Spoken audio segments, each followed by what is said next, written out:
ఏంటి మరి భవిష్యత్ కార్యాచరణ ఏంటి, ఎలా ముందుకెళ్ళబోతున్నారు?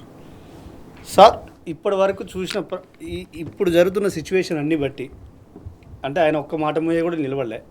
ఇంతకుముందుకు మీరు అన్నట్టు కూడా ఈ విద్యా కేటాయింపుల విషయాలు అన్నారే సార్, ఆ కేటాయింపులో చూసుకుంటే ఇలా తెలంగాణకి 7% 9, కొన్ని రాష్ట్రాలలో చూసుకుంటే బీహార్లో చూసుకుంటే 21%, ఛత్తీస్గఢ్లో చూసుకుంటే 18%, ఇలా కొన్ని రాష్ట్రాలలో చూసుకుంటే విద్యా వ్యవస్థ అనేది చాలా ముఖ్యమైనది. అంటే దీన్ని మన తెలంగాణ రాష్ట్రంలో 23,108 కోట్లు కేటాయించారు మొన్న విద్యా వ్యవస్థకి. అంటే ఒక విద్యా వ్యవస్థ బాగుపడాలంటే ఒక 30% కానీ 20% ఎబో ఉండాలి, ఇంకా బాగుంటుంది 30% పెట్టుకుంటే. మీరు విద్యా వ్యవస్థని అణచివేయాలని చూస్తున్నారు. ఎందుకు మా విద్యా వ్యవస్థకి మీరు బడ్జెట్లో కేటాయించలేకపోతున్నారు? అంటే వీళ్ళు బాగా చదువుకుంటే మంచిగా ఉంటే వీళ్ళు ప్రశ్నించే గొంతుక రేపు ప్రభుత్వాన్ని ఎక్కడ కింద పడేస్తారన్న మీకు అంత భయం ఎందుకు? అంటే అంత చిన్న చూపు చూడాల్సిన అవసరం ఏంది మా విద్యార్థుల్ని? ఇవాళ విద్యార్థి చేసి నుంచి మిమ్మల్ని ఒక్కటిని అడుగుదలుచుకున్నాయి. ఇప్పటి నుంచి మీరు రాష్ట్ర వ్యాప్తంగా మీరు జాబ్ నోటిఫికేషన్ కనుక ఇవ్వకపోతే ఇప్పుడు వచ్చే ఎన్నికలకు ముందు ఈ రాష్ట్రం గందరగోళం అయ్యే పరిస్థితి ఉంది. మీరు ఇంటెలిజెంట్ రిపోర్ట్ తీసుకోండి. ఇలా మా ఉస్మానియా యూనివర్సిటీకి వచ్చి మీరు మమ్మల్ని విద్యార్థులు అనుకుంటుర్రా లేకపోతే ఉగ్రవాదులు అనుకుంటుర్రా? గుంజుకొని రయ్యబోతురు పోలీసులు. ఇలా మీరు ఒక పోలీస్ వ్యవస్థ మొత్తం మీరు పార్టీకి అనుకూలంగా పనిచేస్తారు. ఎందుకు అంటే ఇంత చిన్న చూపు చూడాల్సిన అవసరం లేదు. ఇవాళ రాష్ట్ర వ్యాప్తంగా లైబ్రరీలో అన్ని విద్యార్థుల్ని గుంజుకొచ్చే పరిస్థితి మీకు ఎక్కడిచ్చారు? మీకు రైట్స్ ఎక్కడున్నాయి? అంటే మాకు అడిగే హక్కు లేదా? మాకు జాబ్ అయ్యే హక్కు కూడా మీరు లేదంటుంటే ఎంత? మీరు ప్రభుత్వం రాకముందుకు ఒక మాట, ప్రభుత్వం వచ్చినాక ఇంకో మాట, ఇలా చెప్పుకుంటూ పోతే ఎవరు నమ్ముతారు మిమ్మల్ని? దేనికి సంకేతం ఇస్తారు మీరు? ఇవాళ మీకు ఒక ప్రణాళిక లేదు, మీకు ఆలోచన లేదు, అవగాహన లేదు, ప్రభుత్వంలో ఏం జరుగుతున్నదనే సోయి కూడా లేకపోతే ఎందుకు? ఇలా కాంగ్రెస్ పార్టీ ఇలా విద్యార్థులకి మీ పక్షాన ఇలా రాష్ట్రం బాగుపడాలంటే విద్యా వైద్యం కావాలని మేము ఎన్నోసార్లు చెప్పినాం. ఎన్నో ఎన్నో ఎన్నో మీటింగ్లు పెట్టి ఎన్నో ప్రోగ్రాంలు చేసి ఎన్నో కార్యక్రమాలు చేసి చెప్పినాం. మమ్మల్ని చిన్న చూపు చూసి మీరు అణచివేయాలని తొక్కి చూస్తున్నారు అనుకో, విద్యార్థులకి రెండో యాంగిల్ ఉంటుంది. ఒక యాంగిల్లో లైబ్రరీలకే పరిమితం, యూనివర్సిటీలకే పరిమితం అనుకుంటారు. విద్యార్థి శక్తి అనేది చాలా పవర్ఫుల్. ఒక్కసారి ఆలోచన ఈ పక్కన పెట్టుకుంటే ప్రభుత్వానికి చాలా మేము హెచ్చరిస్తున్నాం. మీరు మానుకోకపోతే రేపు చాలా ఇబ్బంది పడాల్సి వస్తుంది. మామూలు ఇబ్బంది కాదు, మళ్ళీ కోలుకోలేడు. మీరు జీవితంలో కాదు, మీరు చచ్చేంత వరకు కోలుకోలేని దెబ్బతీస్తాం. ఇది మాత్రం రాసి పెట్టుకోవాలి ప్రభుత్వాన్ని. మమ్మల్ని చిన్న చూపు చూడాల్సిన అవసరం మీకు లేదు.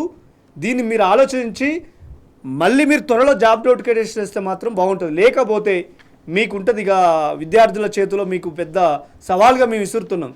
ఇది నా ఒక విద్యార్థి టోటల్ తెలంగాణలో ఉన్నటువంటి మా యూనివర్సిటీతో పాటు అన్ని అసలు యూనివర్సిటీల పరిస్థితి దిక్కు లేదు సార్. నిన్న కేయూ యూనివర్సిటీలో పోయి మీరు ప్రభుత్వంలో 25 ఎకరాలు మీరు ఎట్లా కేటాయిస్తారు స్కూల్కి?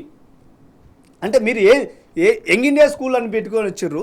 మీరు ప్రభుత్వ స్థలాలు బొచ్చడున్నాయి, కేయూలో పెట్టాల్సిన అవసరం ఉంది. ఇలా ఉస్మానియా యూనివర్సిటీలో మొన్న అవస్థలు ఘోరంగా ఉన్నాయి. టీచింగ్ సరిగా లేదు.